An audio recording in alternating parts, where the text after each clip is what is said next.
Hi, this is Blake. Hi, this is Cameron. We welcome you to yet another episode of Trust Talks. Hey, everyone.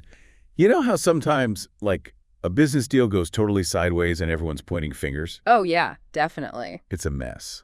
Well, today we're going to do a deep dive into how master service agreements, or MSAs, can help you prevent that. Think of it as building a super strong foundation for all your business relationships, Yeah, that's a great way to put it. An MSA is basically like a blueprint that sets the rules of the game, especially when it comes to, security compliance between a client and service provider. Right. It's like the ground rules everyone agrees on. And I bet that's something you're thinking about more and more these days, right? With all the data breaches and everything. We've got this awesome table from TrustCloud, by the way. Oh, cool. It breaks down all the MSA essentials, super clearly. Plus, we'll be looking at real-world examples of how these agreements can protect your business, even from stuff like data breaches, yeah. Yeah, it's wild how many people just see MSAs as just another legal hoop to jump through. Oh, for sure. But they're really a strategic tool for, building trust and reducing risk. Absolutely. Okay, so let's unpack this whole MSA blueprint, right? Yeah. TrustCloud's table, it lays out, all the key components, but I'm curious, what are the things that really make a difference when we're talking security? Well, okay, one of the most important parts is the scope of services section. Okay, yeah. It's where you define exactly what the vendor or client is actually responsible for. So it avoids those misunderstandings and makes sure everyone's totally on the same page from the get-go. For example, say you're working with a cloud provider. Right. This section would lay out exactly what security measures they're responsible for putting in place and keeping up. So it's like a crystal clear contract for who handles what on the security front. Got it. Now, there's another section that I was looking at, and it's payment terms. I know it's important in any contract, but is there a specific security angle here? I'm not sure I get it. Absolutely there is. Clear payment terms can actually lead to better security, believe it or not. Okay. Think about it. If a vendor's in financial trouble, they might start cutting corners on security to save money, right? Yeah, that makes sense. But by having a solid payment structure in place, you're not only ensuring timely payments, but also kind of reducing the risk of them compromising security because they're strapped for cash. It's a really good point. It's one thing leads to another. Okay, let's move on to what's probably top of mind for, everyone, including me. Yeah. Confidentiality and data protection. Right. Those clauses seem super critical these days with everything going digital. They are, yeah. They're essential. They're your front line of defense against data breaches. Oh, yeah. Which, as you know, can be absolutely devastating for any business. I mean, we've seen companies lose millions, even billions, because of data breaches. Yeah, it's scary stuff. Not to mention the damage to their, reputation and customer trust. Right, it's hard to come back from that. Yeah. So these clauses set the rules for how sensitive information's handled and protected. Exactly. They define things like data encryption standards, access controls, and incident response protocols. Okay. They also specify how data should be handled if the agreement ends, which is important. See. Make sure your data stays safe, even after the business relationship's over. That's like a built-in safety net, even if things, go south. But what happens if there are, disagreements, or if the relationship just has to end? Well, that's where the termination and dispute resolution sections come into play. Okay. They lay out a clear process for ending the agreement and resolving any conflicts, if they come up. Helps avoid those messy legal battles and makes for a smoother transition, even in those tough situations. Makes sense. So it's not just about saying goodbye, it's also about making sure sensitive data is handled responsibly during the exit process. Yeah, exactly. And importantly, these sections often include rules about returning or destroying sensitive data, so that's another layer of protection. Gotcha. So I'm starting to see how each part of this MSA puzzle actually connects to security in some way. You got it. That's really cool. You've hit the nail on the head there. MSAs are more than just legal documents. They're strategic frameworks for, building secure and resilient business partnerships. This has been so insightful. We've only just scratched the surface, but I'm really curious to dig deeper into how MSAs act as those security guardians you mentioned earlier. Yeah, happy to explain. One key way they do this is through consistency and standardization. Okay. So MSAs ensure a baseline of security practices across all your vendor and client interactions. So it's kind of like a building code. Exactly. You might have different architectural styles, but every building has to meet certain safety standards. Right. You get it. And this consistency is crucial, especially when it comes to meeting those ever-changing regulatory requirements like GDPR and IPA. Now, those are acronyms I hear all the time. But to be honest, I could use a little refresher on what they actually mean. For myself and for our listener, of course. Of course, yeah. GDPR stands for the General Data Protection Regulation. Right. It's a big, comprehensive data protection law from the European Union. It affects any organization that handles personal data of EU citizens, no matter where that organization's based. But even if I'm in the U.S., but I'm doing business with European customers, I got to be GDPR compliant. Exactly. Now, HIPAA, that stands for the Health Insurance Portability and Accountability Act. Right. It's a U.S. law that sets standards for protecting sensitive patient health information. Cool. Any organization dealing with protected health information, like hospitals, insurance companies, and even some tech companies, they have to follow IPAA regulations. Wow, those are some pretty serious regulations. Yeah. Sounds like navigating them could be a real pain. Yeah, it can get pretty complex, but that's where MSAs can be really helpful.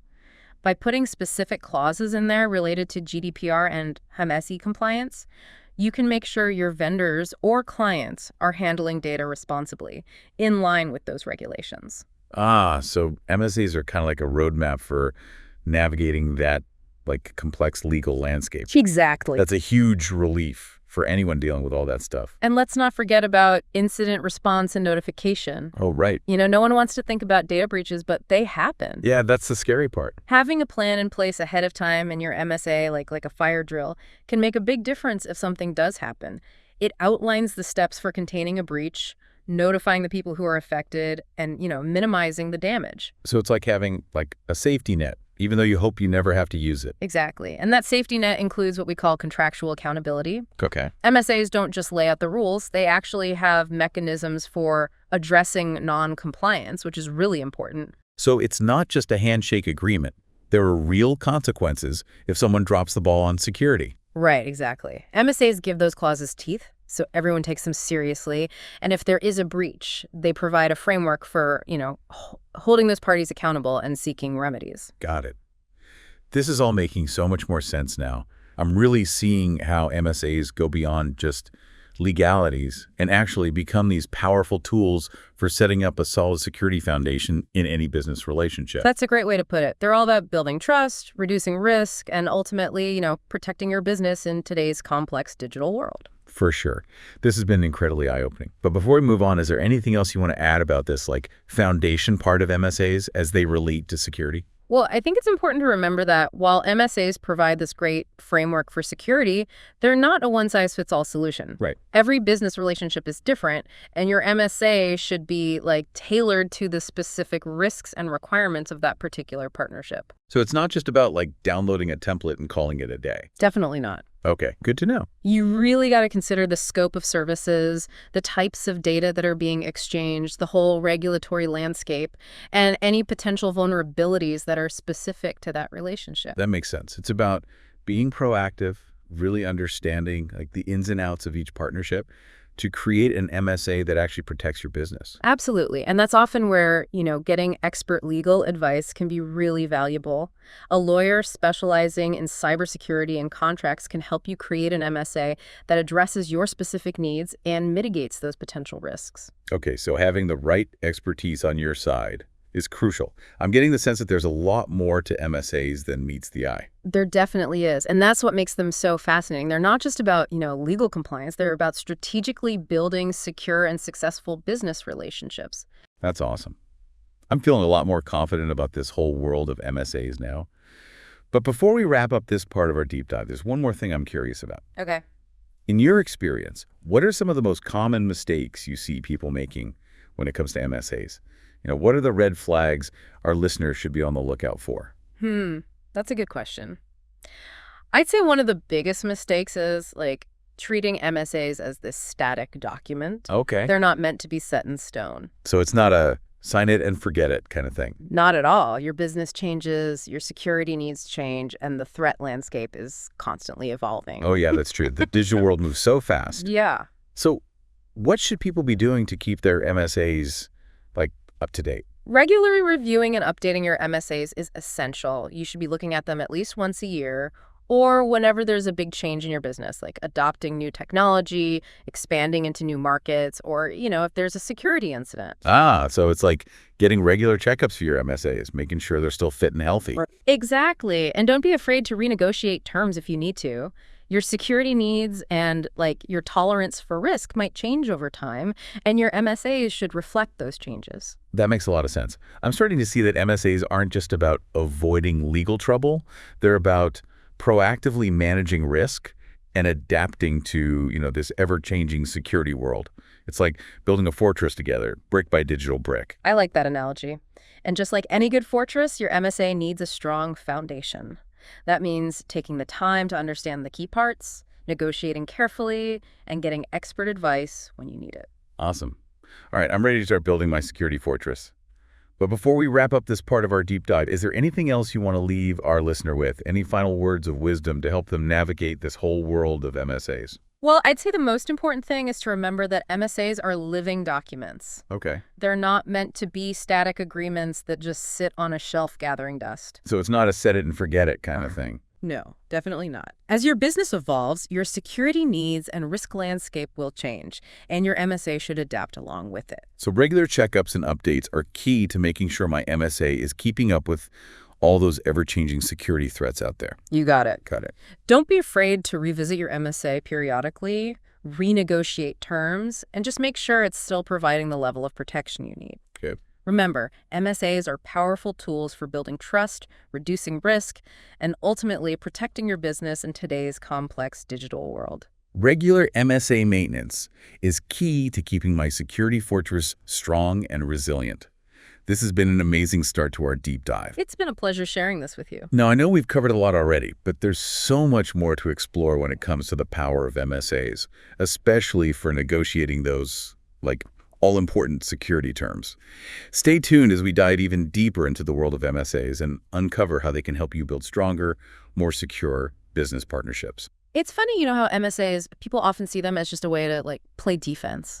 But when you really get what they can do, they're actually powerful for, getting ahead, gaining a competitive edge. Hold on, wait, competitive edge. I thought we were all about security and compliance, not, taking over the business world. But that's the cool part. When you really know MSAs and how to use them right, you can get better deals and make those partnerships stronger and safer. It's about making security a strength, not just a cost. Okay, now I'm interested.